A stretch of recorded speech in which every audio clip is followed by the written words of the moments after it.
চোখে দেখি না তো। কোনো পরিবর্তন নেই, চমক নেই, তবুও সাংবাদিকদের হাত থেকে রেহাইও নেই। নয়া নির্বাচক প্যানেলের প্রথম স্কোয়াড ঘোষণা বলে কথা। হাবিবুল বাশারকে পড়তে হলো মেহেদী হাসান মিরাজের নেতৃত্বাধীন 15 সদস্যের স্কোয়াডের প্রত্যেকটা নাম। মোহাম্মদ সাইফ হাসান, তানজিদ হাসান। সবার প্রশ্ন একটাই, নতুন প্যানেল, নতুন চিন্তা, তবু কেন এলো না পরিবর্তন? আমাদের কাছে মনে হচ্ছে যেটা আমরা পলিসি সেট করেছি, যখন কেউ আসবে সে যেন অ্যাটলিস্ট আমরা তাকে পর্যাপ্ত সুযোগ দিতে পারি।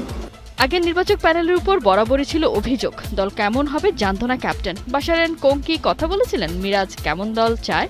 সবসময় যে তার সাথে একমত হবে এমন না, আবার সবসময় বিমত হবে এমন কোনো কথা নেই।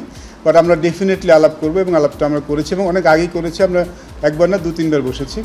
গেল সিরিজটা মোটেও ভালো কাটেনি সাইফ হাসানের, তবুও কেন রয়ে গেলেন এই সিরিজে? ব্যাখ্যা আছে বাশারের কাছে। সাইফ হাসানকে ইনক্লুড করা হয়েছে ওপেনিংয়ে, গত সিরিজটা তিনি খেলেছেন। দেখুন, আমরা জানি ওপেনিং পজিশনে আমরা বেশ একটু চেঞ্জ কয়েকবার আমরা মানে একটু পরিবর্তন করেছি, কিংবা আমরা আসলে এই জায়গাটা একটু সেটেল করতে চাই।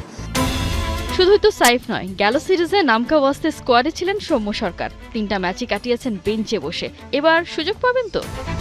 আমি 2 দিন প্র্যাকটিস দেখলাম সৌম্য সরকারের।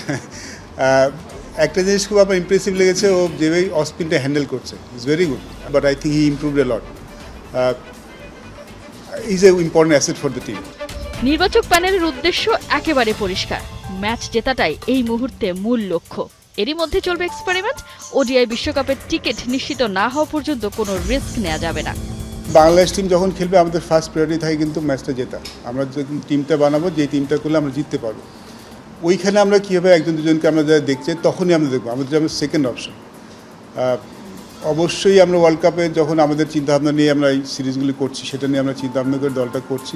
স্কোয়াড ঘোষণায় স্বাভাবিকভাবেই তার নাম নেই, তবুও তার নামটাই উঠে আসে বারবার, ওই যে শেষ বেলায় মিষ্টি মুখের মতোই। বাশারও জানিয়েছেন সাকিব আল হাসানকে নিয়ে আপডেটটা। তো আমি আসলে ওর সাথে এইসব বিষয় নিয়ে বেশি কথা বলেছি, বাকিটা ওর অ্যাভেলেবিলিটি তো পরের বিষয়। কারণ আমি যেটা ক্লিয়ার করেছিলাম যে যদি আমরা চাই আমরা অবশ্যই চাইবো লম্বা সময়ের জন্য।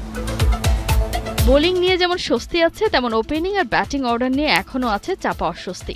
সেসব মেটানোর সুযোগ কিউইদের বিপক্ষে এই সিরিজটায়। আসছে 13ই এপ্রিল বাংলাদেশে পা রাখবে নিউজিল্যান্ড ক্রিকেট দল। মিরপুরে ওয়ানডে সিরিজ শুরু 17ই এপ্রিল। কোহিনুর কণা, 71।